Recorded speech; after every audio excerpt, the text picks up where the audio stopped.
बहुत सारी बहादुर बच्चों की प्रेरणादायक कहानियां हैं। मैं आपको एक ऐसी कहानी सुनाता हूँ। एक छोटे बहादुर लड़के बंटी की कहानी।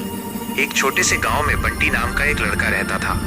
वो अपनी उम्र के दूसरे बच्चों की तरह न तो बड़ा और न ही ताकतवर था, बल्कि थोड़ा दुबला पतला था, लेकिन उसका दिल बहुत साहसी था।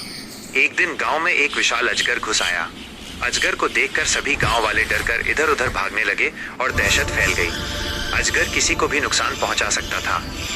बंटी ने देखा कि एक बूढ़ी औरत जो भाग नहीं पा रही थी, खतरे में थी। अजगर उसकी तरफ बढ़ रहा था।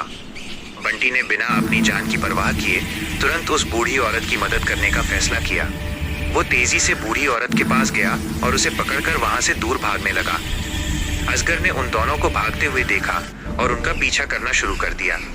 बंटी जानता था कि वो अजगर से तेज नहीं भाग सकता।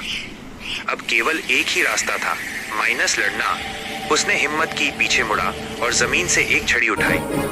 उसने अपनी पूरी ताकत से अजगर पर वार किया। बंटी के वार से अजगर थोड़ा घबरा गया और पीछे हटा। इस बीच बंटी ने बूढ़ी औरत को सुरक्षित स्थान पर पहुंचाया। उसने तब तक अजगर का ध्यान भटकाए रखा जब तक कि गांव के कुछ लोग मदद के लिए नहीं आ गए। गांव वालों ने मिलकर अजगर को पकड़ लिया और गांव को सुरक्षित किया। बंटी को अपनी बहादुरी पर गर्व था और वो खुश भी था कि उसने बूढ़ी औरत को बचा लिया। उस दिन से बंटी को उस बहादुर लड़के के रूप में जाना जाने लगा जिसने अजगर को हराया था। वो भले ही छोटा और दुबला पतला था, लेकिन उसका साहस उसे सबसे बहादुर बनाता था। सीख: बहादुरी ताकत या आकार में नहीं होती, बल्कि हिम्मत और दूसरों की मदद करने की इच्छा शक्ति में होती है।